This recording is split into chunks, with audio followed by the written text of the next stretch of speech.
যাক, সাতক্ষীরা তো, সাতক্ষীরার প্রতিটি ঘরই তো ইসলামের দুর্গ। বলি আলহামদুলিল্লাহ, আল্লাহ আমাদের কথার জবাব দিয়েছেন। আল্লাহ আলেমদের চোখের পানি কবুল করেছেন। আল্লাহ কি পারেন না? আল্লাহ পারেন না? কি আমাদেরকে দেখায় দেননি? তিনি দেখায় দিয়েছেন কিনা? কোন গোয়েন্দা সংস্থা রিপোর্ট এটা ছিল না। এদেশের ডিজিএফআই বলেন, এনএসআই বলেন, এসবি বলেন, ডিবি বলেন, কারো রিপোর্ট এমন ছিল না। এমন কি আন্তর্জাতিক গোয়েন্দা সংস্থাগুলো এদেরও জানার বাইরে ছিল যে দেশের প্রেক্ষাপট এমন চেঞ্জ হবে। ঘটিয়ে দিয়েছেন তিনি। আমার কে? আল্লাহ। আল্লাহই দিয়েছেন। কিন্তু ওরা যা পারে, ইমানদার লোকটা পারে না। ইমানদার যারা, তারা সব কাজ তো করতে পারবেও না। আমরা শুধু তাদেরকে এতটুকু এই কথাই বলবো, তওবা করে ফিরে আসো, তওবা করে ফিরে আসো। বলবেন আর কি, আসল জনিত নাই। বিমানে চড়ে তারা যাওয়ার সুযোগ হলো না, ভাঙ্গা একটা হেলিকপ্টারে কইরা 4-5টা সুটকেস নিয়ে চলে গেছে। ঠিক আছে না? যাই হোক, আজান হবে আর 20-25 মিনিট পর। তা আজান হলেই যেন একটা নড়চড়ার দৃশ্য যেন আমার চোখে না পড়ে।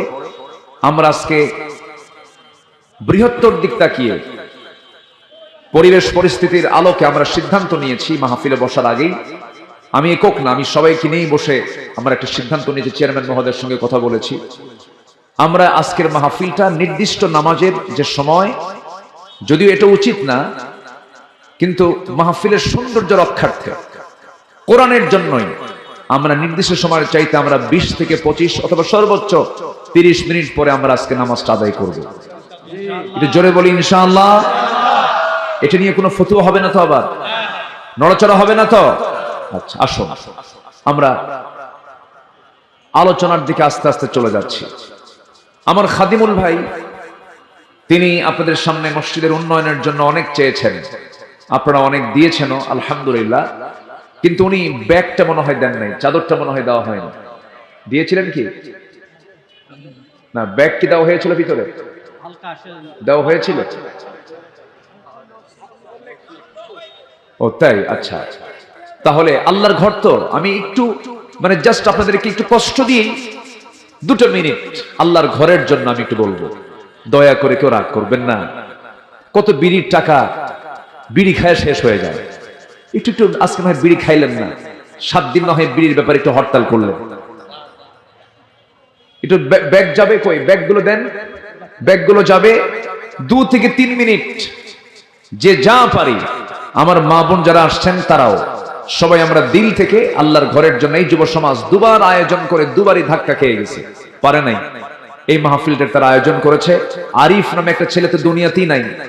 সে আয়োজকদের একজন ছিল, সে মারা গেছে। সে প্রধান আয়োজক ছিল। আল্লাহ তুমি তার কবরটাকে জান্নাতের টুকরা বানায় দাও। তো ব্যাগ যাচ্ছে, সবাই দিবেন জিকিরের তালে তালে, যে যা পারি। আমার মা বোন, আমি দেখতে চাই আজকে কম্পিটিশনের দানের দিক থেকে আজকে পুরুষের চাইতে মায়েরা আগায়া যাবে ইনশাআল্লাহ। জিকির করি সুবহানাল্লাহ আলহামদুলিল্লাহ লা ইলাহা, আরো জোরে লা ইলাহা। মহিলা প্যান্ডেলে যারা ভলেন্টিয়ার আছেন, খুব গুরুত্বের সঙ্গে মনোযোগ দিয়ে শুনুন। ব্যাগগুলো মেয়েদের মধ্যে দিয়ে দেন, মাদের দায়িত্ব দিয়ে।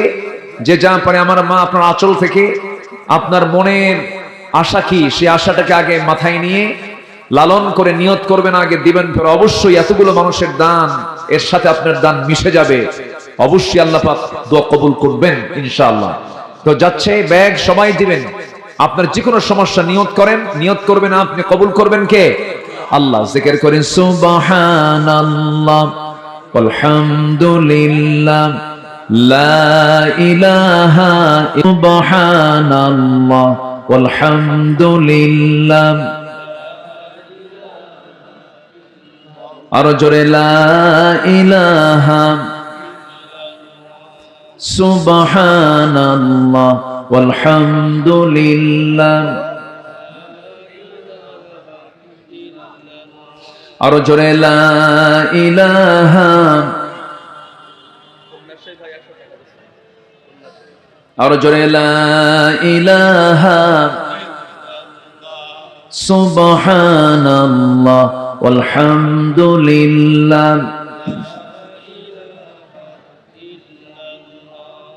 আরো জোরে লা ইলাহা। যে হাত একটু চালু করুন, যে হাত চালু করুন, যে যা পারেন দ্রুত গতিতে দিয়ে দেন। দিলেও দোয়া, না দিলেও দোয়া হবে, সমস্যা নেই। আরে ভাববেন না যে আমি দিলাম না আমার জন্য দোয়া নাই, না, দোয়া আছে সবার জন্য। দোয়া, শুধু দোয়া করবেন আল্লাহ যেন এই যুব সমাজকে প্রতি বছর এই মাহফিল করার তৌফিক দান করেন। জোরে বলি আল্লাহুম্মা আমিন। জি, আমরা যে যা পারি দিয়ে দেই। আর ভলেন্টিয়ার যারা আছেন নিয়ে এটা নিজ দায়িত্বে, এটা আমানত মনে করে মাহফিল কর্তৃপক্ষের কাছে, কমিটি কর্তৃপক্ষের কাছে এটা হস্তান্তর করুন। আল্লাহ তুমি সবার এই যত্নে করা এই দানকে তুমি আল্লাহ সাইয়েদনা উসমান, আলী, আবু বকর রাদিয়াল্লাহু আনহুম, এই সমস্ত সাহাবীদের দানের সঙ্গে তুমি আল্লাহ কবুল করে নাও। জোরে বলি আল্লাহুম্মা আমিন। আসুন, সময় যেহেতু কম তো আমি এখন মূল আলোচনার দিকে আস্তে আস্তে চলে যাচ্ছি। আমার মা বোনদের ভিতরে কি যে হলো আমি তো জানি না। মা বোনদের যারা দান করেন নাই তারা সবাই দিল থেকে দান করবেন বলে আশা করি ইনশাআল্লাহ। সম্মানিত ভাইয়েরা, সম্মানিত হাজিরিন, আসুন আমরা এখন মূল আলোচনার দিকে যাই। আমরা যারা বিগত 2 বছর এই মাহফিল করতে দেননি, আমরা ওয়াল কাযিমিনাল গায়জ ওয়াল আফিনা আনিন নাস, আল্লাহ পাক বলেছেন যারা ক্রোধকে সংবরণ করে, যারা মানুষকে মাফ করে দেয়, আল্লাহ পাক তাদেরকে, আল্লাহু ইউহিব্বুল মুহসিনিন, আল্লাহ পাক মুহসিনদেরকে ভালোবাসেন। কিন্তু যদি এখনো ষড়যন্ত্রের জাল বিস্তার করতে চান, ক্ষমা কিন্তু হবে না। আসতে বলবেন না, জোরে বলুন ঠিক কিনা। সম্মানিত বন্ধুগণ, আমাদের হৃদয়ে অনেক ক্ষত আছে, এই জন্য কথাগুলো একটু বের হয়। এটাকে বিরক্তের চোখে মনে করলে হবে না, অনেক ক্ষত আছে। আমাকেই সাতক্ষীরাতে 2 বার ডিবি দিয়ে আমাকে ধরে নিয়ে সাতক্ষীরা এসপি অফিসে নিয়ে আমার সঙ্গে অমানবিক আচরণ করেছে। আমি বলিনি এগুলো আগে কথা, এই কথাগুলো আমি আগে বলতে পারিনি। আমাকে 2 বার ধরে আপত্তিকর নোংরা ভাষায় আমাকে এসপি অফিসে নিয়ে 2-3 দিন আটকিয়ে রেখে অমানবিক ভাবে মানসিক টর্চার করা হয়েছে, বিভিন্ন গালিগালাজ দেওয়া হয়েছে। মূল কারণ কি জানেন? মূল কারণ হলো আমরা কোরআন থেকে কথা বলি। কিসের থেকে কথা বলি? কোরআন থেকে কথা বলি। তবে আমার বিশ্বাস একটা ক্ষেত্র প্রস্তুত হচ্ছে, আগামীর দিন হবে কোরআনের দিন, আগামীর দেশ হবে কোরআনের দেশ। এই লাইন এই দিকে এগুচ্ছে আমার দেশ, আশা করছি, আশা করছি। জোরে বলি ইনশাআল্লাহ। জি, মেহমান দূর থেকে নিয়ে আসছেন, আগামী থেকে মাইকটাও দূর থেকে নিয়ে আসবেন। হ্যাঁ, মানে মেহমান যেহেতু দূরে, তাহলে মাইকটাও যেন কাছের না হয়। মাইকটা অন্তত যশোর যাবেন, বোঝেন নাই? দূর থেকে নিয়ে আসবেন। তাহলে হয় কি, মানে তাদের দোষ না, যাদের এগুলো মাইক, তাদের যতটুকু ক্যাপাসিটি তারা ততটুকুই করবেন। আপনি যত দূরে যাবেন তত তাদের ক্যাপাসিটি, তাদের এটা ভালো। বড় মাহফিল করলে এই বিষয়টি একটু খেয়াল করতে হয়। তারা চেষ্টা করছেন যতটুকু, তবে এটা যথেষ্ট হচ্ছে না। কেন? তাদের ক্যাপাসিটি আছে। কখনো কি এই কি বলে কলারোয়া কি যশোর শহরের সমান হতে পারে? হবে না। খুলনা শহরের সমান হতে পারে? হবে না। এই থামেন না, সম্মান তো অবশ্যই আছে। জি, সম্মানিত ভাইয়েরা, যাই হোক, আমি এখন আলোচনার দিকে যাচ্ছি। আমরা যারা বসে আছি, আমরা বিবেকহীন না বিবেকবান? একটু ভালো করে বলবেন, বিবেকহীন না বিবেকবান? আল্লাহ তাআলা বিবেকহীনকে কোথায় দিবেন বলেন? কোথায় দিবেন বলেন? জাহান্নাম। বিবেকবানকে জান্নাত দিবেন। বিবেকবান সেই যার মধ্যে ঈমান আছে। যার মধ্যে কি আছে? ঈমান আছে। আমি সূরাতুর রাআদ থেকে, রাআদ মানে হলো বজ্রপাত। বজ্রপাত দেখেন না, বজ্রপাতে মানুষ মারা যায়, যেটাকে এলাকায় কি বলে? চড়কা। ওই যে মানুষ পড়ে যে মারা যায়, হ্যাঁ, বাস বাস বাস পড়িছে, বাস পড়িছে। আচ্ছা আচ্ছা, বজ্রপাত অর্থাৎ কিছু কিছু এলাকায় বলে ঠাডা লাগে, ঠাডা, ঠাডাও পড়ছে, এরকমও হয়, এরকমও বলে। এক একটা এলাকায় এক একটা ভাষা আছে। আমি তো আপনাদের সঙ্গে পারবো না। কলারোয়া, সাতক্ষীরা, যশোর, এই ভাষা তো একদম বইয়ের ভাষা। বলি আলহামদুলিল্লাহ। আপনাদের শুধু শুধু আমি না, গোটা দেশের কোন জেলা পারবে না যেটা যশোর, কুষ্টিয়া, নড়াইল, মেহেরপুর, সাতক্ষীরা মানুষ যে ভাষায় কথা বলে, এই ভাষার সঙ্গে পৃথিবীর কোন বাংলা ভাষার মানুষ পারবে না। বলি আলহামদুলিল্লাহ। এটা আপনাদের জন্মগত দিক, এই এলাকায় জন্ম হয়েছে, এই জন্য আপনাদের ভাষাটা সই। তো বজ্রপাত এই নামেই আল্লাহ পাক এই সূরার নামকরণ করেছেন। আকাশ থেকে বিজলি চমকায় আমরা দেখি, এই বিজলিটা আল্লাহ রাব্বুল আলামিন বান্দাকে দেখান। আল্লাহর ক্ষমতা আছে না নাই বলেন তো? আচ্ছা। মেঘের ঘর্ষণ হয়। আমি মেবি 2022 সালের শেষ দিকে আমি মধ্যপ্রাচ্যের কাতার থেকে, দোহা থেকে আমি ঢাকা আসতেছিলাম বিমানে করে। তো বিমানে চললে এরকম আমার কখনো মনে হয়নি। সেইবার মনে হলো যে আচ্ছা, আমি যেই মেঘমালাগুলো দেখতেছি, বিশাল মেঘমালা, ওই বিমানে চললে দেখা যায়, এগুলো কি ওজন আছে না? এটা মনে মনে চিন্তা করলাম, আমার জানা ছিল না। পরে সার্চ দিয়ে দেখি কিউমুলাস নামে কিছু মেঘমালা আছে যাদের ওজন হচ্ছে লক্ষ লক্ষ টন টন ওজন। আল্লাহু আকবার বলো। আচ্ছা, কোনোদিন কি দেখছেন কিছু মেঘমালার কিছু মেঘখণ্ড ভেঙে পড়ছে? না। যদি ভেঙে পড়তো, মানুষ কি বিল্ডিং বানাতো? বিল্ডিং বানায় লাভ কি? মেঘমালা যদি ভেঙে পড়ে, কোন বিল্ডিং কে টিকবে? টিকবে না। আল্লাহ রাব্বুল আলামিন এই মেঘমালার যে ওজন আছে, আজ থেকে ১৫০০ বছর আগে জানায় দিলেন, হুয়াল্লাযী ইউরীকুমুল বারকা খাওফান ওয়া তামআন ওয়া ইউনশিস সাহাবাস সিকাল। জোরে বলুন আল্লাহু আকবার।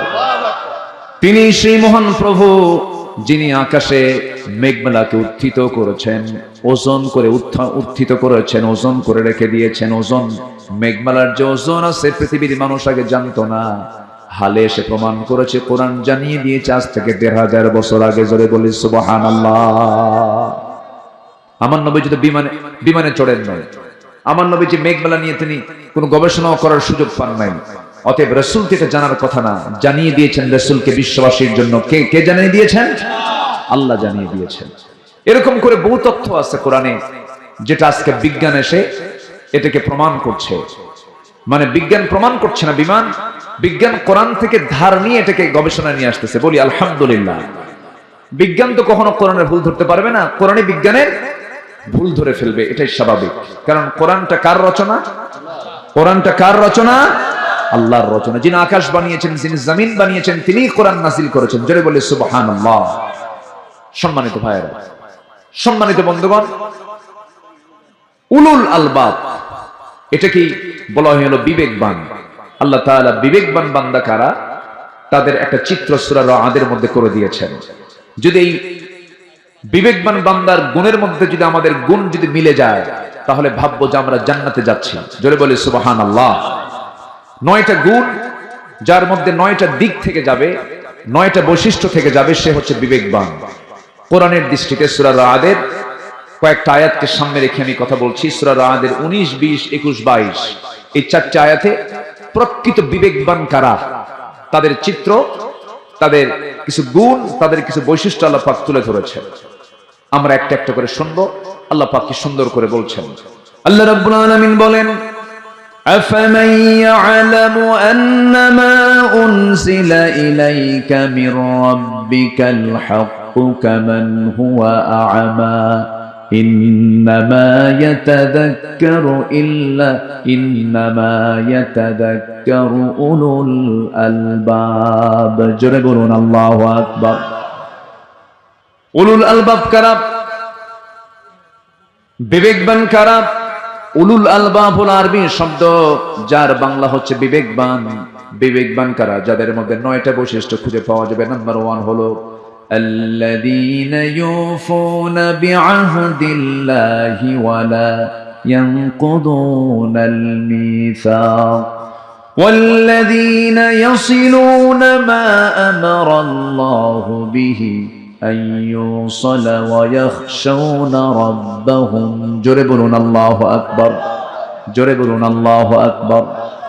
আমার বন্ধুগণ, নাম্বার 1 হলো যে সমস্ত লোকগুলো আল্লাহর সঙ্গে কৃত ওয়াদা যারা পূরণ করবে, যারা অঙ্গীকার যারা পূরণ করবে। আমি আপনি দুনিয়াতে যখন আসি নাই, মার পেটের ভিতরে ছিলাম 2 বছর। মার পেটের মধ্যে যখন আসি নাই, তখন আমরা ছিলাম কিন্তু রূহের জগতে, আলমে আরওয়াহে ছিলাম। আলমে আরওয়াহে আমাকে প্রশ্ন করেছিলেন মহান রব্বুল আলামিন। কোরআন বলে দিচ্ছে, আলাস্তু বিরাব্বিকুম, আমি কি তোমার রব নই? সেই রূহের জগতে আমি স্পষ্ট ভাষায় জানিয়ে দিয়েছি, হ্যাঁ তুমি আমার রব। ক্বালু বালা, যদি আজকে আমাদের দুনিয়াতে মনে নাই, কিন্তু এই কথা বলেছি, শতভাগ সত্য জানিয়ে দিয়েছে কোরআন। বলেছি কিনা? বলেছি, কিন্তু আমরা জানি না, মনে নাই হয়তোবা। অনেক কিছুই তো মনে নাই আমাদের। আমরা মার পেটে 10 মাস ছিলাম, এটাও কিন্তু আমরা দেখি নাই, মনে নাই। আমাদেরকে বলে দিয়েছে, আমরা বিশ্বাস করে নিয়েছি।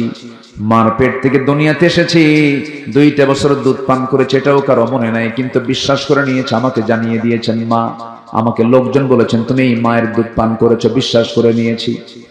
মার দুধ পান করা যেমন না দেখি বিশ্বাস করতে হয়, মার পেটে যেমন 10 মাস থাকা না দেখি বিশ্বাস করতে হয়, ঠিক তেমনি রূহের জগতে আমি বলেছি, হ্যাঁ তুমি আমার রব, এমনই কথাটাও না দেখি বিশ্বাস করতে হবে। এটাই হলো ঈমান। এটা কি? ঈমান। আমি রূহের জগতে বলে এসেছি, হ্যাঁ তুমি আমার রব। আল্লাহ বলছেন, যারা এই ওয়াদা যারা পূর্ণ করবে তারা হচ্ছে বিবেকবান। তারা কি বলেন তো? বিবেকবান। অর্থাৎ হ্যাঁ তুমি আমার রব। রব মানে কি? রব মানে হচ্ছে আইনদাতা, বিধানদাতা। সকল প্রকার অপূর্ণতা, অযোগ্যতা, ব্যর্থতা থেকে যিনি মুক্ত, তিনি আমার কে? একটু জোরে বলেন, তিনি আমার কে? আল্লাহ। আমার আল্লাহ যে আইনদাতা, তিনি যে আইন দিয়েছেন, এতে কোনো সন্দেহ আছে? কিন্তু আমার দেশে যে আইনটা আছে, রাষ্ট্রীয় পর্যায়ে যে বিধানটা আছে, এটা কি আমার আল্লাহর আইন? কার আইন? বলেন কার আইন? বলেন কার আইন আছে? মানুষের আইন। মানুষ এই 2 চোখ দিয়ে লিখেছে, এই 2 চোখ দিয়ে দেখে হাত দিয়ে লিখেছে, ব্রেন খাটিয়েছে, এরপর একটা আইন রচনা হয়েছে। বলুন তো, মস্তিষ্ক প্রসূত মানুষের মস্তিষ্ক থেকে বের হওয়া আইন, এটা মজবুত হবে না আল্লাহর আইন মজবুত হবে? তাহলে আমরা যে আইন দিয়ে চলছে, এটা কি মজবুত আইন না দুর্বল আইন? বলুন বলুন, কি আইন? বলেন, দুর্বল আইন। এবং দুর্বল আইন দিয়ে বলা হয় যে মধ্যযুগীয় সেই 1500 বছর আইন দিয়ে, 1500 বছর আগের আইন দিয়ে আজকের সমাজ চলতে পারে না। এমন জাতীয় বাজে কথা বলার মতো মানুষ আমার দেশে আছে না নাই? তাদের কি বিবেক আছে? তাদের কি বিবেক আছে? আল্লাহ বলছেন তারা হচ্ছে বিবেকহীন। বিবেকবান তারাই। 1 নম্বর গুণ, যারা কৃত ওয়াদা আল্লাহর সঙ্গে যে করে এসেছিল রূহের জগতে, হ্যাঁ তুমি আমার আইনদাতা, যারা এটাকে এই ওয়াদা যারা পূরণ করেছে তারা হচ্ছে বিবেকবান। এখন বলি আপনাদেরকে, একটু মন খারাপ করা যাবে না। আমার আল্লাহর আইন ছাড়া যারা অন্য কোন আইনকে বিশ্বাস করে যদি কেউ নামাজ পড়ে, এটা ভণ্ডামি ছাড়া কিছু না। আসতে বলবেন না, জোরে বলুন ঠিক কিনা? আল্লাহর আইন বাদ দিয়ে অন্য আইন মানে, এদিকে নামাজ পড়ে, এদিকে হজও যায়, ওর সুবিধা মতো সে ইসলামকে মানতে চায়। আমার আল্লাহকে যদি রব হিসেবে মানতে হয়, আমার আল্লাহকে আইনদাতা হিসেবে মানতে হবে, ঠিক কিনা বলেন? আমরা বহু আইন আমার দেশে দেখেছি, সোজা কথা, কেউ গায়ে পড়ে কথা টেনে নিবেন না নিজের গায়ে। সোজা কথা বলি, এই দেশের স্বাধীনতার 53-54 বছর চলছে আজ। কেউ চালিয়েছেন 25 বছর, কেউ চালিয়েছেন 16 বছর, কেউ চালিয়েছেন 9 বছর, কেয়ারটেকার গভর্নমেন্টের কয়েক বছর। সবার নাম মুসলমান হলেও তারা ইসলাম দিয়ে দেশ চালান নাই। তারা নামাজের আইন পাশ করেন নাই, সুদের বিরুদ্ধে আইন পাশ করেন নাই, যাকাতের আইন তারা চালু করেন নাই। সব থেকে শেষ, আগামীর দেশ আমরা দেখতে চাই কোরআনের দেশ। রাজি আছেন কারা কারা? হাত উঁচু করে দেখান মুসলমান।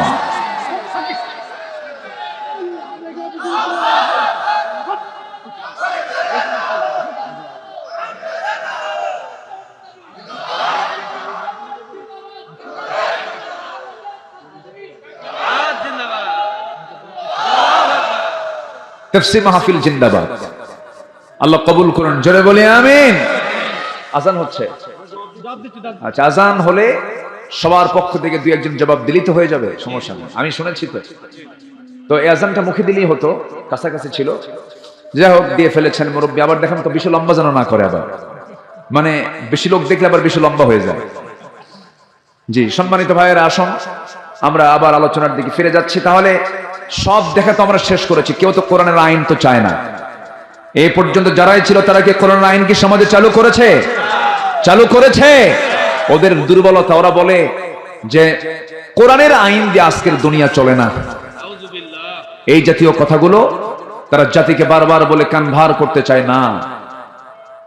কোটি বছরের সূর্য যদি আলো দিতে পারে, কোটি কোটি বছর আগের সূর্য যদি এখনো তাপ দিতে পারে, সেই সূর্যের যিনি মালিক, কোটি কোটি বছর আগের সেই চাঁদ যদি রাতের ঘড়ি হতে পারে, আকাশের সূর্যের এই আকাশের বয়স যদি কোটি কোটি বছর হলেও যদি এই আকাশ যদি ঠিক থাকতে পারে, সে আকাশের মালিক, জমিনের মালিক, সাত সমুদ্রের মালিক, সূর্যের মালিক, সে আল্লাহ তাআলার বিধান কি সমাজে কার্যকর হতে পারে না? এটা রেজাল্ট কি ভালো হতে পারে না? সম্মানিত ভাইয়েরা, সম্মানিত বন্ধুগণ, আমরা আল্লাহর আইনকে শুধু নামাজের মধ্যে দেখতে চাই না, আমরা আল্লাহর আইনকে দেখতে চাই এক জায়গায় না সব জায়গায়। আসতে বলবেন না, এক জায়গায় না সব জায়গায়। যখন আপনি সব জায়গায় চাবেন, সুদখোর আপনার সামনে লাঠি নিয়ে দাঁড়ায় যাবে, মদখোর আপনার সামনে লাঠি নিয়ে দাঁড়িয়ে যাবে, যারা নারী নিয়ে যারা জেনার কারবার করে, বেশ্যাবৃত্তির লাইসেন্স যারা করে, হোটেল যারা চালায়, তারা আপনার সামনে লাঠি নিয়ে দাঁড়িয়ে যাবে। মোকাবেলা করার জন্য বেশি দূরে যাওয়া লাগবে না, এই সমস্ত বদমাইশরাই যথেষ্ট। ঠিক কিনা বলেন? এজন্য জমিন থেকে সকল আইনকে উৎখাত করে সেই জমিনে কার দিন প্রতিষ্ঠা করতে হবে? এটা কি একার কাজ না সবার কাজ? নবীজি কেন আসছিলেন দুনিয়াতে বলেন? বলেন, কোরআনকে বলুন, কোরআন তুমি বলো, তোমার রাসূলকে তুমি কেন দুনিয়াতে পাঠাইছো বলো। কোথাও বলা হয়নি শুধু নামাজ পড়ার জন্য পাঠাইছি, কোথাও বলা হয়নি শুধু রোজা পালন করার জন্য পাঠাইছি, মাদ্রাসা প্রতিষ্ঠার জন্য পাঠাইছি, কোথাও বলা হয়নি। আপনি কোরআনকে প্রশ্ন, কোরআন একাধিক জায়গায় জবাব দিচ্ছে।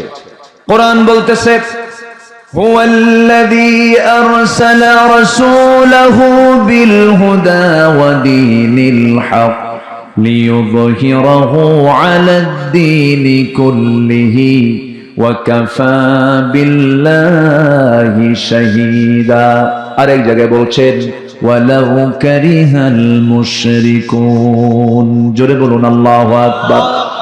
তিনি সেই মহান প্রভু যিনি তার রাসূলকে দ্বীনে হক দিয়ে দুনিয়াতে পাঠালেন, যেন তিনি কি করতে পারেন, এই দুনিয়ার মানুষের তৈরি করা যত বিধান আছে এখন প্রেজেন্ট ওয়ার্ল্ডে, আপনি যদি প্রশ্ন করেন, হুজুর আপনি বলুন তো গোটা দুনিয়াতে এখন আল্লাহর আইন ছাড়া আর কতগুলো আইন মানুষের তৈরি করা আছে? 70 থেকে 80টা। 70 থেকে 80টা। আমার দেশেও কিছু কিছু দল, ওই সমস্ত মানুষের দল, তারা লালন করে। আছে না নাই বলেন? আছে না নাই? মূল জায়গায় হাত দিচ্ছি, একটু মন খারাপ করা যাবে না ভাই। আমার কবরে আমি যাব, আপনার কবরে আপনি যাবেন। এই যে হাজার হাজার মানুষ আপনারা মাহফিল এসেছেন, আমি আব্দুল আমিন আজকে যদি আমি কোনো কথা গোপন করে যাই, কিয়ামতের দিন আপনি কিন্তু আমার বিরুদ্ধে মামলা দিবেন আল্লাহর আদালতে। এই জন্য আমাকে হক কথা বলার দরকার আছে না নাই? আছে। আমার ভাইয়েরা, আমার বন্ধুগণ, আমার রাসূলকে আল্লাহ রাব্বুল আলামিন কেন পাঠালেন, কি জন্য পাঠালেন, আল্লাহ রাব্বুল আলামিন ক্লিয়ার করে বলতেন। সূরা সফ দেখবেন, বাড়ি থেকে মিলায় দেখবেন, সূরা সফ এবং সূরা ফাতার মধ্যে আল্লাহ রাব্বুল আলামিন বলে দিয়েছেন, হে রাসূল আমি আপনাকে পাঠিয়েছি শুধুমাত্র একটাই কারণ, সেটা হলো দুনিয়ার তৈরি করা যত আইন আছে প্রত্যেকটা আইনকে পরাজিত করে সেই জায়গায় আল্লাহর দ্বীনকে বিজয়ী করার জন্য। জোরে বলি সুবহানাল্লাহ। এই বিজয়ী করার জন্য রাসূলকে ঘর বাড়ি ছাড়তে হয়েছে, তায়েফে মার খেতে হয়েছে। ইতিহাস তো বলার সময় নেই আজকে, শুধু ইঙ্গিত দিয়ে যাচ্ছি। মক্কায় রাসূলকে মেরে মেরে অজ্ঞান করে দেওয়া হয়েছে। আমার নবীজির শেষ জীবনে যেদিন রাসূল দুনিয়া থেকে বিদায় নেবেন, আম্মা জান আয়েশার উরুতে মাথা রেখে তিনি প্রচন্ড কাতরাচ্ছিলেন। সেই সময় তার দেহের মধ্যে পুশ করা ইহুদিদের ষড়যন্ত্রের একটা অংশ ছিল। রাসূলকে মেরে ফেলার জন্য তারা খাবারের মধ্যে বিষ ঢুকিয়ে দিয়েছিল।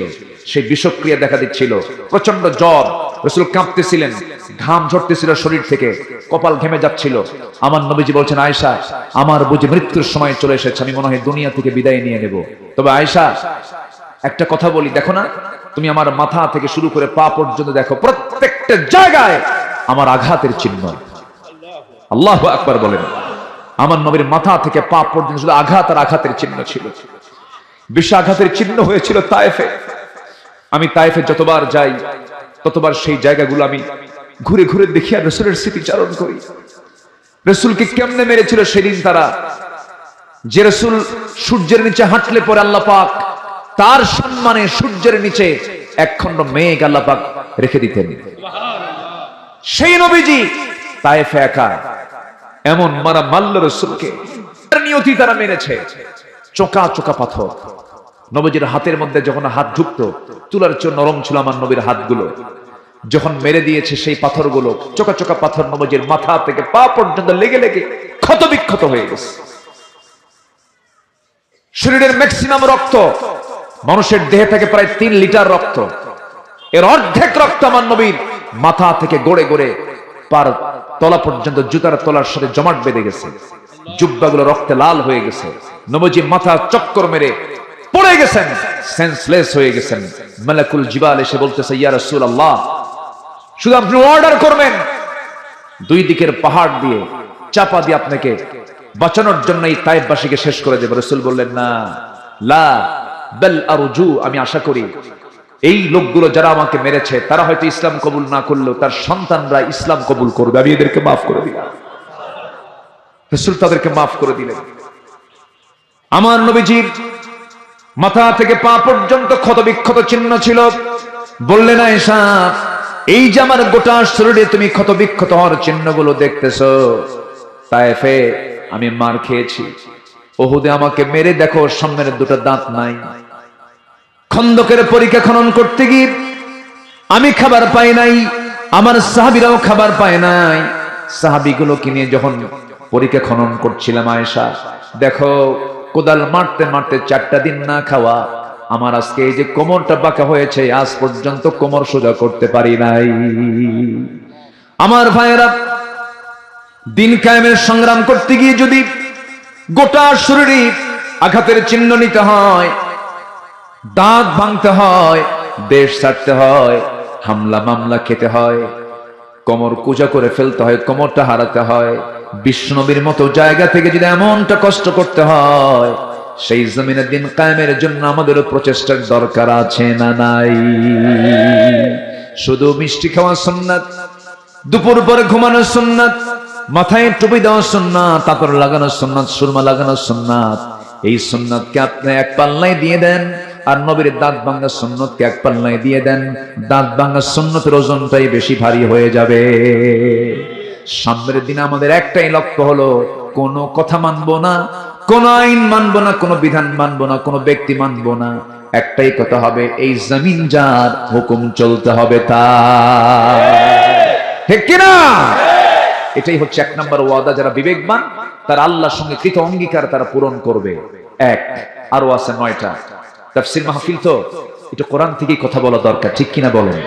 এই জন্য আমি আয়াতকে মিস করছি না, আমি আয়াতকে লেগেই সামনের দিকে এগুচ্ছি। আরো 8টা পয়েন্ট আছে। এদিকে আজান হয়েছে, কোনো টেনশন নাই। আমরা নির্দিষ্ট সময়ের চাইতে একটু পরেই আমরা একসঙ্গে এখানে জামাতে নামাজ পড়বো। জোরে বলি ইনশাআল্লাহ, জোরে বলি ইনশাআল্লাহ। সম্মানিত ভাইয়েরা, কষ্ট পাচ্ছেন নাকি আপনারা? কোনো অসুবিধা নাই তো? জোরে বলি ইনশাআল্লাহ। সম্মানিত ভাইয়েরা, তাহলে নাম্বার 1 হচ্ছে কি, যারা আল্লাযীনা ইউফুনা বিআহদিল্লাহ, যারা আল্লাহর সঙ্গে কৃত অঙ্গীকার যারা পূরণ করবে। ওই যে বলে এসেছিলাম, তুমি আমার রব, তুমি আমার আইনদাতা। দুনিয়াতে যারা এই রুবুবিয়্যাতকে প্রতিষ্ঠার জন্য, আল্লাহর আইনকে জমিনে প্রতিষ্ঠার জন্য যারা সংগ্রাম করবে, আন্দোলন করবে, তাদের ওয়াদা পূরণ হচ্ছে। এরাই হচ্ছে বিবেকবান। যদি বলি আল্লাহু আকবার। এই যে 2-1 করে ওঠে কেন চাচা? Any problem? বসে না নামাজে? নামাজে চাচা, নামাজে যাচ্ছেন? নামাজ পড়বেন? ও চাপ চাপ না, ঠিক আছে, অনেক বয়স হয়ে গেছে।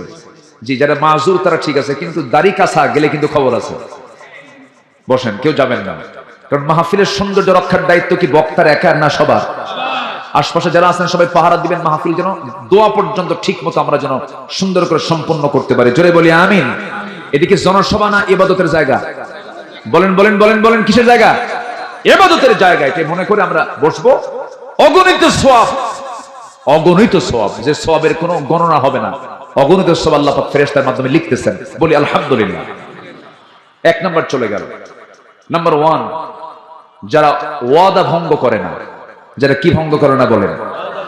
রাসূল এক জায়গায় বলেছেন, লা ঈমানা লিমান লা আহদা লাহ।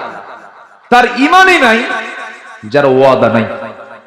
যার ওয়াদা ঠিক নাই তার কি নাই? ঈমান নাই। এটা কি মোল্লার কথা না আমার নবীর কথা? মুহাম্মদ সাল্লাল্লাহু আলাইহি ওয়াসাল্লাম। তাহলে এখন বলেন, এই ওয়াদা পৃথিবীর এই জীবনে, মানব জীবনে চলতে গিয়ে সব জায়গায় এরকম ওয়াদা আছে না নাই বলেন তো?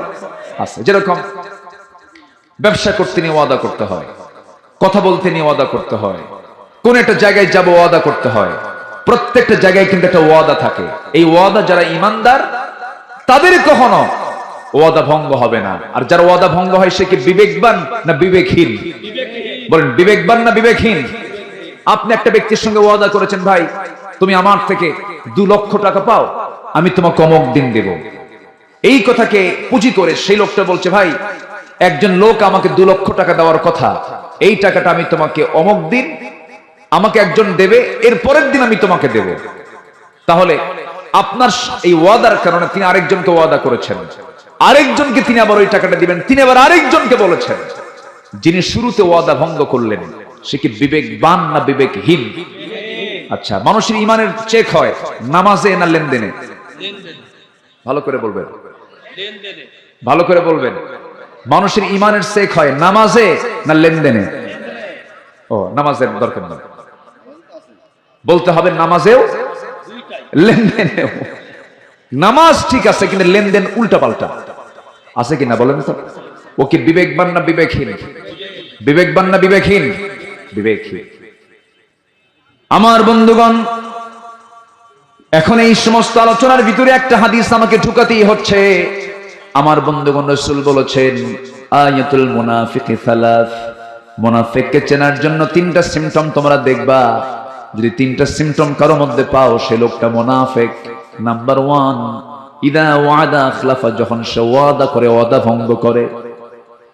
নাম্বার 2 হলো যখন তার সামনে আমানত রাখা হয় আমানতের খেয়ানত করে ফেলে। নাম্বার 3 হলো যখন সে কথা বলে মিথ্যা কথা বলে, বাজে কথা বলে। এই 3টা বদঅভ্যাস যার মধ্যে আছে সেই লোকটা মুনাফিক। বলেছেন মুহাম্মদ সাল্লাল্লাহু আলাইহি ওয়াসাল্লাম। তাহলে যারা মুনাফিক হয় তারা কি বিবেকবান হয় না বিবেকহীন হয়? বিবেকহীন হয়। তাহলে উলুল আলবাব যদি হতে চাই, 1 নম্বর ওয়াদা ঠিক রাখতে হবে। কার সাথে? আল্লাহর সাথে যে ওয়াদা ছিল সেই ওয়াদা আমরা ঠিক রাখবো। নাম্বার 2 হচ্ছে অঙ্গীকার আমরা ঠিক রাখবো। আমাদের যে ওয়াদা এটা আমরা সব জায়গায় ঠিক রাখার চেষ্টা করব। জোরে বলি ইনশাআল্লাহ। ইন্নাল্লাহা লা ইখলিফুল মিআদ।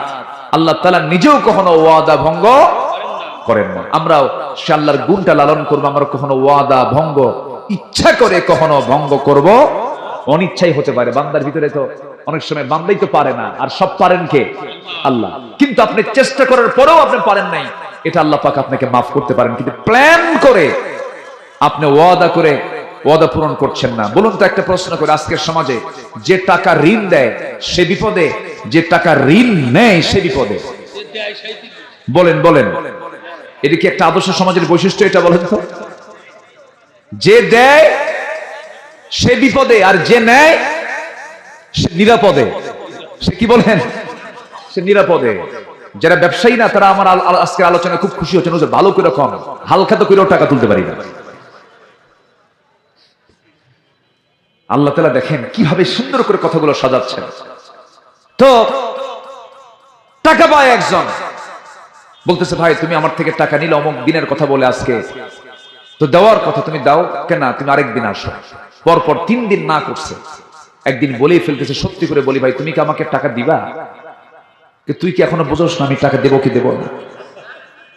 রাগের ঠেলায় যে পাওনাদার, যে টাকা পায়, রাগের ঠেলায় সে বলেই ফেলল, আল্লাহ তুমি সাক্ষী থাকো, ওর কাছ থেকে আর কোনোদিন টাকা চাবো না।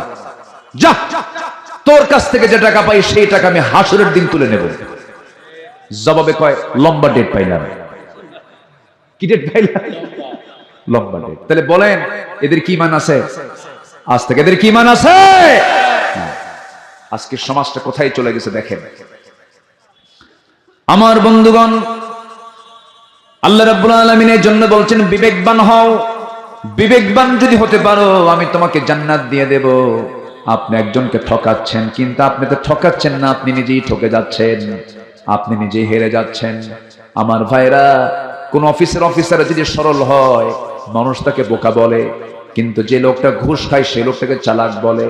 একদিন কিয়ামতের দিন ওই সমস্ত ব্যক্তির জন্য আল্লাহ রাব্বুল আলামিন উপর করে তাকে জাহান্নামের মধ্যে ফেলবেন, সুদখোরকে জাহান্নামের মধ্যে ফেলবেন। আল্লাহ তাআলা যা হারাম করেছেন সে হারামের কাছে একজন বিবেকমান মানুষ যেতে পারে না।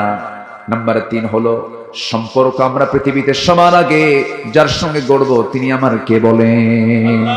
আল্লাহ রাব্বুল আলামিন বলছেন ওয়াল্লাযীনা ইয়াসিলুনা মা আমারাল্লাহু বিহি আইয়ুসাল। নাম্বার 3 হলো ওই সমস্ত বান্দাগুলো বিবেকবান, তাদের মধ্যে কমন সেন্স আছে, যারা পৃথিবীর সবার সঙ্গে সম্পর্ক থাকলো না গেল এই কথা না চিন্তা করে আগে চিন্তা করে আমার সঙ্গে আমার আল্লাহর সম্পর্ক ঠিক আছে কিনা। যাতে মাতাল তালে ঠিক থাকতে হবে। দুনিয়ার সবার কাছে মাইনাস হয় হোক, কিন্তু আমার আল্লাহ যেন বাদ না পড়ে। আর আমাদের চিন্তা হলো কিছু কিছু লোকের যা কিছু হয় হোক আল্লাহর কাছে মাফ চেয়ে নেবো, আগে এগুলো করি। এরকম আসলে নেই বলেন তো? আগে চিন্তা থাকতে হবে, আমার সম্পর্ক রাখতে হবে আগে কার সাথে? আসতে বলবেন না, কার সাথে? আল্লাহর সাথে। আমার আল্লাহ তো সেই আল্লাহ যে আল্লাহ শুধু মানুষকে লালন পালন করেন না, তিনি গোটা পৃথিবীর সব কিছুকে লালন পালন করেন। জোরে বলেন সুবহানাল্লাহ। অবাক হয়ে যাবেন, প্রত্যেকটা প্রাণী কিন্তু আল্লাহর জিকির করে। জোরে বলেন সুবহানাল্লাহ। কোন প্রাণী কি খায়, কোন প্রাণী কখন ঘুমায়, কোন গাছের পাতা কখন পড়ে, কোনটা আগে পড়ে আর কোনটা পরে পড়ে, এটাও আল্লাহ জানেন। আল্লাহু আকবার বলেন। সমুদ্রে কত প্রাণী আছে, আকাশ উড়ন্ত কত প্রাণী আছে, জঙ্গলে কত প্রাণী আছে, স্থলভাগে কত প্রাণী আছে। সমস্ত প্রাণীর রিস্কের সমস্ত ম্যানেজমেন্টের দায়িত্ব কার? আবার সব প্রাণীকে মানুষের খাদেম বানিয়ে দিয়েছেন তিনি আমার কে? সুন্দরবনের কি কি খাঁটি জিনিস আছে কোন তো? মধু। হ্যাঁ, টাইগার তো আছেই মধুকে সংরক্ষণ করার জন্য, কিন্তু সুন্দরবনের কি মধু বলুন? কি মধু? খাঁটি কি আছে? খাঁটি তো আছি, কিন্তু ওটা আস্তে আস্তে কি হয় করে কে? কে ভেজাল বানায়? মানুষ। কেমনে ভেজাল বানায়? ভেজাল মানুষ ভেজাল বানায় কি? ঠিক আছে না? যে মানুষ না, যে ভেজাল সেই করে ভেজাল, মানুষ কখনো ভেজাল হতে পারে না। জানেন এই মধুটা আমি গত 2 দিন আগে আমার মাহফিল ছিল চট্টগ্রামে, প্যারেড ময়দানে। যে প্যারেড ময়দানে আল্লামা সাইদ রাহিমাহুল্লাহ একটানা 1977 সাল থেকে 2006 সাল পর্যন্ত একটানা 32 বছর তিনি মাহফিল করেছেন। 18 বছর ওই মাহফিল বন্ধ ছিল, করতে দেয়নি, হতেই দেয়নি। এবার এই মাহফিল আমাকে দিয়ে প্রথম উদ্বোধন হয়েছে। দোয়া করবেন। এই 18 বছর পর গত 27 জানুয়ারি, আজকে তো 29, 27 জানুয়ারি প্রথম তাফসীর মাহফিলটা আমি শুরু করেছি। 18 বছর পর আবার শুরু হলো। দোয়া করেন এই তাফসীর মাহফিলের ধারা যেন কিয়ামত পর্যন্ত থাকে। জোরে বলি আল্লাহুম্মা আমিন। সেই মাহফিল আমি এই বিষয়টা তুলে এনেছি। একটা সূরার নাম আল্লাহ পাক দিয়েছেন প্রাণীর নামে, যেটা সুন্দরবনে থাকে সবচেয়ে বেশি। সেটা হলো ওই মৌচাকের যে ম্যানেজমেন্টের দায়িত্ব, যে প্রাণীর নাম কি? মৌমাছি। এর আরবি হলো নাহাল। এর আরবি কি? নাহাল। নাহাল মানে হলো মৌমাছি। এই মৌমাছি আল্লাহ তাআলার নিয়োজিত, তার যে ফার্মেসি আছে, তার যে ওষুধ কোম্পানি আছে, সেই ওষুধ কোম্পানির চিফ দায়িত্ব পালন করে হলো এই মৌমাছি ডিপার্টমেন্ট। আল্লাহু আকবার বলে। কিয়ামত পর্যন্ত যত রোগ এসেছে, যত রোগ আসবে, যত রোগ হবে, সমস্ত রোগের ঔষধ সুন্দরবনে। এত আস্তে সুবহানাল্লাহ বললেন আপনারা? হ্যাঁ,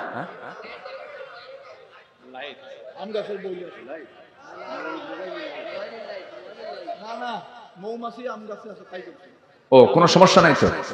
আমার কথা বুঝতে পারছেন সবাই? তো এই মৌমাছির আরবি হচ্ছে সূরাতুন নাহাল। নাহাল মানে হচ্ছে কি?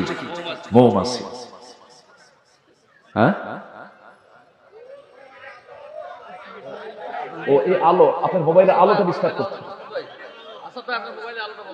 বন্ধ করে চোখে লাগে। হ্যাঁ ঠিক আছে, আমার দিকে তাকান। এখন এত সুন্দর মানুষ আপনারা, বলি আলহামদুলিল্লাহ।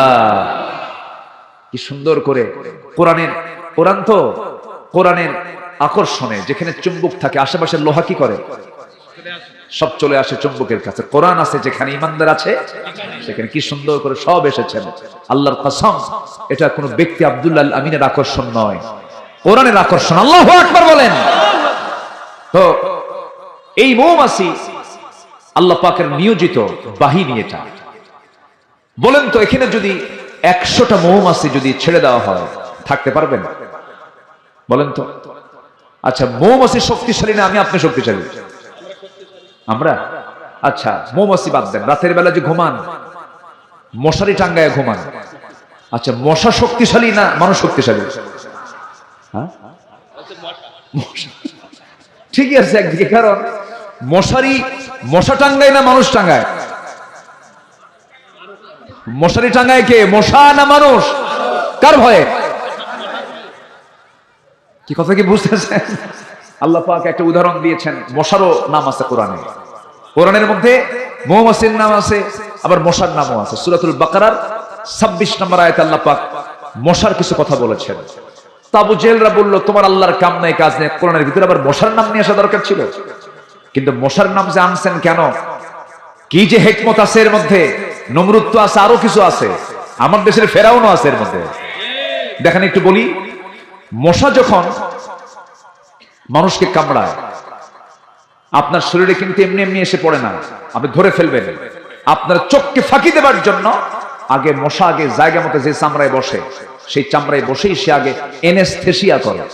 যারা ডাক্তার আছেন, এনেস্থেসিয়া হচ্ছে অজ্ঞান করে। ওই জায়গাটুকু চামড়াটাকে অবশ করে, অবশ করে এরপরে হোল ফুটায় এবং বুঝায় সলিমুদ্দি তোর 14 টের পাবে না। ঢুকালাম, ঢুকায় সে রক্ত নেয়। রক্ত নিতে নিতে সে যদি পরিমাণ মতো রক্ত নেয়, বংশ বিস্তারের জন্য স্ত্রী মশা এটা খায়। এই রক্ত ছাড়া মশার প্রজনন হবে না, মশার বংশ বৃদ্ধি হবে না। তো পরিমাণ মতো নিয়ে চলে গেল, ও বাঁচলো, আমরাও টের পেলাম না। কিন্তু কিছু মশা আছে বেহুশ। কি মশা? বেহুশ। এমন খাওয়া খায়, এমন পেট ভারী হয়ে যায়, 2 পাখা দিয়ে আর সে তার দেহকে উড়াতে পারে না। মূর্তি সে হাতের চাপাই পড়ুক আর যে চাপাই পড়ুক পুরো শেষ হয়ে যায়, আর নড়তে পারে না। এই 16 বছর যারা ক্ষমতায় ছিল, এরা খাইছে কম না খাইছে বেশি? কিসের মতো? বেহুশ মশার মতো। কি মশার মতো? বেহুশ মশার মতো। মনে করে নাই যে ধরার জন্য একজন পিছনে আছেন আল্লাহ তাআলা। খাইছে বেশি, মরছে তাড়াতাড়ি, ঠিক কিনা? এখনো যারা খেতে চান একটু কম খান। কি এখনো যারা খেতে চাচ্ছেন, চাঁদাবাজি করতেছেন, একটু কম খান, একটু হুঁশ নিয়ে আসেন, বেশি খায়েন না। বেহুশ খাইলে কিন্তু জনগণ শুধু ইন্ডিয়া না, একদম দিল্লি পার করে আরেক দেশে পার করে দেবে, ঠিক কিনা? এগুলো মাথায় রাখতে হবে। আমাদেরকে কথাগুলো বলতে দেন। আমরা কোন দলীয় এজেন্ডা পূরণ করার জন্য এখানে আসি না। আলেম হিসাবে কোরআনকে সামনে নিয়ে আমাদের কথা বলার অধিকার আছে না নাই? কথা বলতে হবে। নাম্বার 2, শীতের রাতে মশা কম থাকে, কিন্তু আপনি দেখলেন আপনার bedroom, drawing room, dining room, kitchen room কোথাও মশা নাই। শুয়ে পড়ছেন রাত্রেবেলা, লাইট বন্ধ করা মাত্রই 5 মিনিট পরই কিছু মশা আপনার কানের কাছে এসে সারেগামা পাদানিসা শুরু হয়ে গেছে, ঠিক আছে? এই মশাটা আপনাকে দেখলো কেমনে? কেমনে সে টের পেল যে আপনি এখানে শুয়ে আছেন? সায়েন্স বলতেছে 75 ফুট দূর থেকে টের পায় একটা মশা এখানে কোন শরীর মধ্যে শুয়ে আছে। সুবহানাল্লাহ বলবেন না? ক্ষমতা কে দিয়েছেন? কে দিয়েছেন বলেন? মশাকে দুর্বল চোখে দেখার কোনো সুযোগই নাই। আবার এই মশা যখন আপনার গায়ে যখন পড়ে, আপনার কানের কাছে এসে যে ভন ভন করে যে আওয়াজটা হয়, এই কানের কাছে এসে যে আওয়াজটা করতে, সেটা কিন্তু তার ভোকাল কর্ডের কোনো আওয়াজ নয়, কণ্ঠের কোনো আওয়াজ নয়।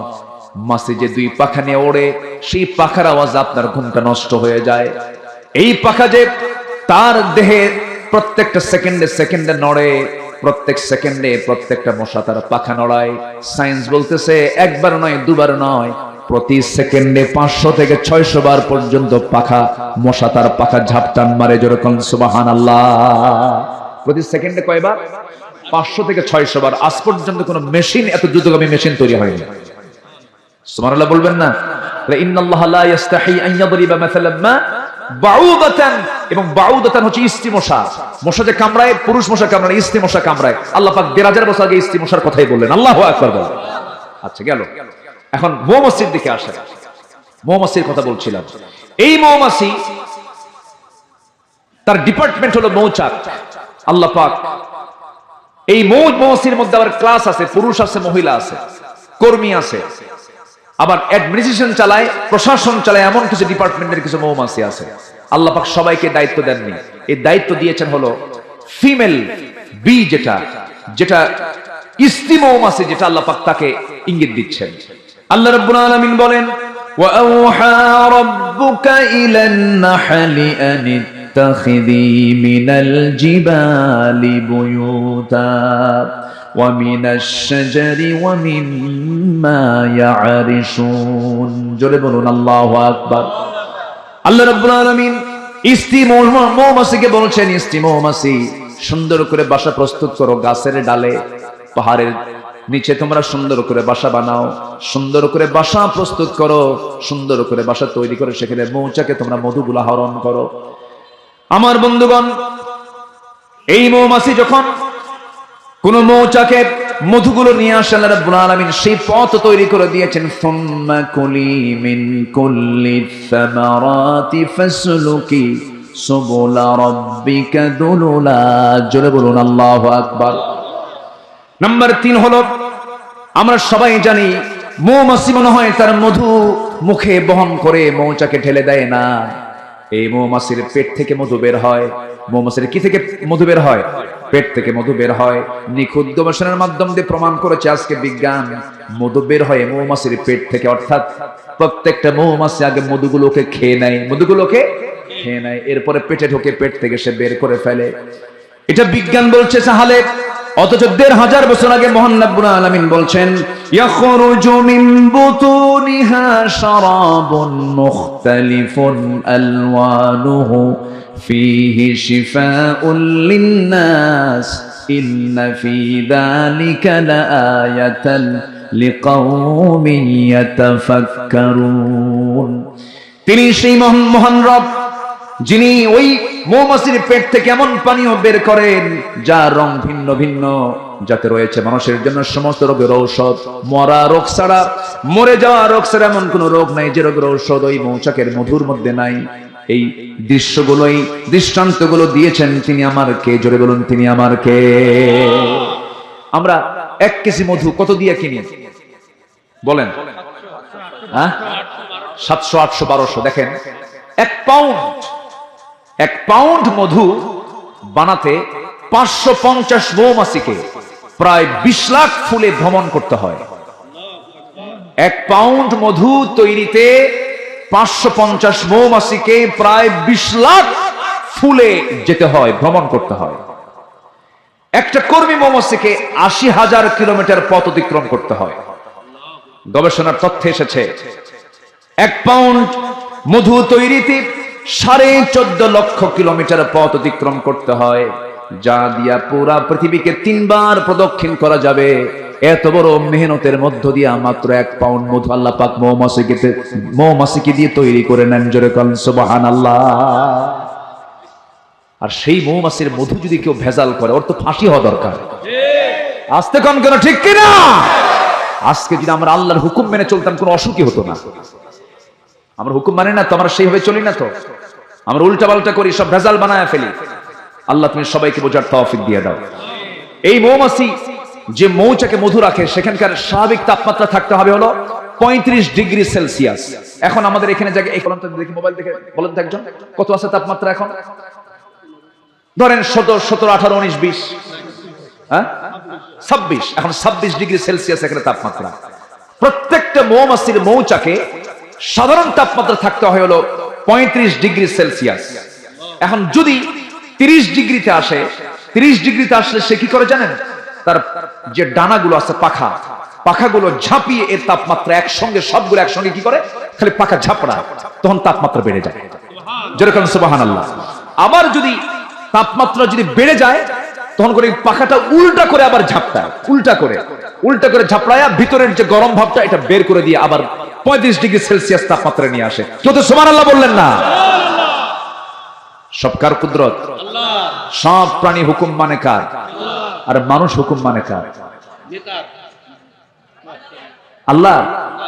আল্লাহর হুকুম মানলে আজকে আল্লামা সাঈদীকে এরকম ভাবে আমাদের চোখের সামনে তাকে বিদায় হতে হয়, বুকটা ফেটে যায়। জানেন, এই তাফসীর মাহফিলগুলোতে যখন বসি শুধু তার নামটা বারবার মনে হয়।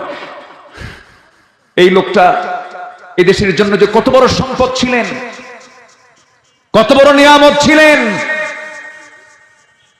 বাতিল কিন্তু তাকে ঠিকই চিনতে পেরেছে। বাতিল তাকে চেনে, তাদের সুযোগ সুবিধা মতো একটা সুস্থ মানুষকে হসপিটাল থেকে কি বলে কারাগার থেকে বের করে চিকিৎসার নাম করে সুস্থ মানুষকে কারাগার থেকে বের করে কি বলে হসপিটালে ভর্তি করায়া চিকিৎসার নামে মেডিকেল বোর্ড গঠন করে ইনজেকশন পুশ করে বিষ প্রয়োগ করে তাকে দিল্লির প্রেসক্রিপশনে হত্যা করা হয়েছে। আমরা তাফসীর মাহফিলের এমন প্ল্যাটফর্ম থেকে আগাম জানাই দিতে চাই, আল্লামা সাঈদীকে ভালোবাসে না এমন লোক বাংলার জমিনে নাই। এমন জনপ্রিয় কোরআনের পাখির সঙ্গে যারা এত বড় দুশ্মনী করেছে, তার হত্যার সঙ্গে যারাই জড়িত তাদেরকে ধরে অবিলম্বে ফাঁসির মঞ্চে ঝুলিয়ে মারা হোক। এতে রাজি আছেন কারা কারা? হাত উঁচু করে দেখেন মুসলমান।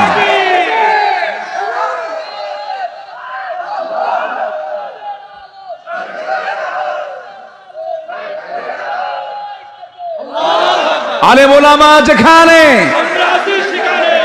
আল কোরআন যেখানে, কোরআন হাদিস যেখানে, নারে তাকবীর। সব সমস্যার সমাধান বলেন, সব সমস্যার সমাধান এই বিশ্বাস আছে তো ইনশাআল্লাহ? আগামীর দেশ আমরা কোরআন দিয়ে সাজাবো, জোরে বলে ইনশাআল্লাহ। আর কেউ রাজাকার গালি দিয়ে লাভ নাই, আর কেউ মৌলবাদ বলে গালি দিয়ে লাভ নাই। জি আলহামদুলিল্লাহ। এই সময় জি জি শুকরিয়া, আলহামদুলিল্লাহ। বসো। দাদির জন্য দোয়া চেয়ে কিছু দান করে গেছে, আল্লাহ কবুল করো, জোরে বলি আমিন। একটা ফরজ কাজ কিন্তু আমাদের বাদ পড়ে আছে। কি নামাজ বলেন তো? সবাইকে 5 ওয়াক্ত নামাজ পড়ি। 5 ওয়াক্ত নামাজ আজকের থেকে আর ছাড়বো না, কারণ মরণ তো এখান থেকে উঠতেও পারি নাও পারি, এই হলো জীবনের গ্যারান্টি। আমরা কেমন সিদ্ধান্ত নিতে পারি? হাজার হাজার মানুষ আজকের এই তাফসীর মাহফিলে আজকের থেকে সিদ্ধান্ত নিলাম, আল্লাহ তোমার হক, তোমার সঙ্গে ওয়াদা করেছিলাম তুমি আমার রব, তোমার রুবুবিয়্যতের ঘোষণা দেওয়ার জন্য আমরা উলুল আলবাব হয়ে বিবেকবান হয়ে সিদ্ধান্ত নিলাম জীবনে আর 1 ওয়াক্ত নামাজ কোনোদিন ছেড়ে দেব না। সবাই কি রাজি আছেন? হাত উঁচু করে দেখেন তো সবাই একটু, জোরে বলি ইয়া আল্লাহ। আমাদেরকে 5 ওয়াক্ত সালাত আদায় করার তৌফিক তুমি আল্লাহ দিয়া দাও, জোরে বলি আমিন। আরো জোরে আমিন, আরো জোরে আমিন। হাত নামান। সবাই রাগ করলেন নাকি আপনারা? নামাজ পড়লে কি আমার লাভ না আপনার লাভ? আচ্ছা, আল্লাহ আমরা যদি নামাজ না পড়ি আল্লাহর কোনো যায় আসে? যায় আসে না। নামাজ পড়লে কার লাভ হবে? নিজের লাভ হবে। নামাজ আমরা পড়বো, কেউ ছাড়বো না, জোরে বলি ইনশাআল্লাহ।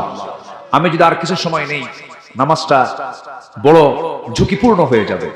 সব দিকে আমরা খেয়াল করব। দোয়ার বিষয় আছে, আরো কিছু বিষয় আছে, কেউ উঠবেন না কিন্তু। আমি সবাইকে নিয়ে দোয়া করব। যাদের আব্বা আম্মা আছে কেউ উঠবেন না, জীবিত আছে অথবা মরা আছে, না বাপ মা ছাড়া কেউ আছেন নাকি? কারো জীবিত আছে, কারো মৃত্যু।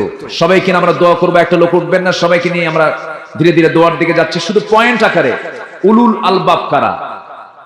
কারা উলুল আলবাব কারা? বিবেকবান মানুষ যাদের মধ্যে 9টা গুণ আছে। আমি 3টা বলেছি। 1 নম্বর হচ্ছে কার ওয়াদা পূর্ণ করা? আল্লাহর ওয়াদা। নাম্বার 2 হচ্ছে অঙ্গীকার ভঙ্গ না করা, ওয়াদা ভঙ্গ না করা। নাম্বার 3 হচ্ছে সম্পর্ক বজায় রাখতে হবে কার সাথে? নামাজ বাদ দিয়া, নামাজ সহ। নাম্বার 4 ভয় করবে একজনকে, তিনি আমার কে?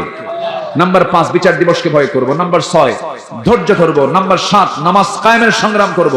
নাম্বার 8 গোপনে প্রকাশ্যে দান করব। নাম্বার 9 ভালো কাজের দ্বারা মন্দ কাজকে প্রতিহত করব। এই 9টা গুণ আছে যার, আল্লাহ বলছেন সেই বান্দা হচ্ছে উলুল আলবাব, আমি ওর জন্য জান্নাত রেডি করে রেখে দিয়েছি। আল্লাহ কবুল করুন, জোরে বলি আমিন।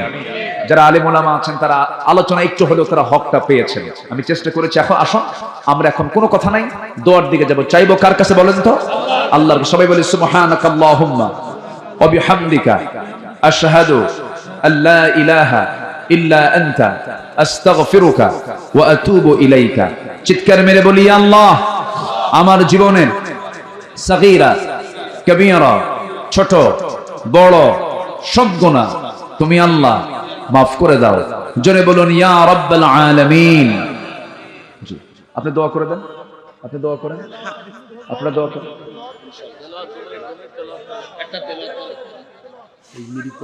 ও হ্যাঁ, জি, একজন এখানে নাইম কোথায়? নাইম, যে নাইমের বন্ধু ছিল, প্রথম উদ্যোক্তা ছিল মৃত আরিফ, ইয়াং, তারুণ্যের অহংকার, সেই ছেলেটা আজকে দুনিয়াতে নাই। আল্লাহ তুমি তার কবরটাকে জান্নাতের টুকরা বানায় দাও। জোরে বলি আল্লাহুম্মা আমিন। জি, এই মাহফিল প্রত্যেক বছর হোক, সবাই চান তো ইনশাআল্লাহ? জি। ধৈর্য ধারণ করার শক্তি দাও গো মেহেরবান আমায়, দাও গো মেহেরবান। এটা ধৈর্য ধরেন। ধৈর্য ধারণ করার শক্তি দাও গো মেহেরবান আমায়, দাও গো মেহেরবান। বুকের ভেতর ব্যথার নদী বইছে অবিরাম, বইছে বইছে অবিরাম। ধৈর্য ধারণ করার শক্তি দাও গো মেহেরবান আমায়, দাও গো মেহেরবান। আধার আমার আলো দিয়ে কানাই কানাই দাও ভরিয়ে, আধার আমার আলো দিয়ে কানাই কানাই দাও ভরিয়ে। অন্তর জোড়ে দাও গো প্রভু ভোরের পাখির গান। বুকের ভেতর ব্যথার নদী বইছে অবিরাম, বইছে বইছে অবিরাম। ধৈর্য ধারণ করার শক্তি দাও গো মেহেরবান আমায়, দাও গো মেহেরবান।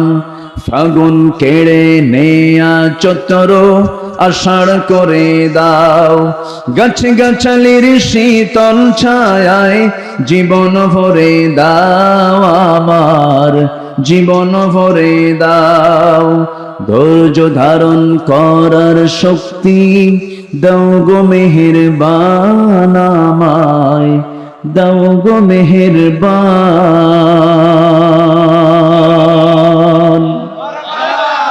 জি, দোয়া। জি, আল্লাহ।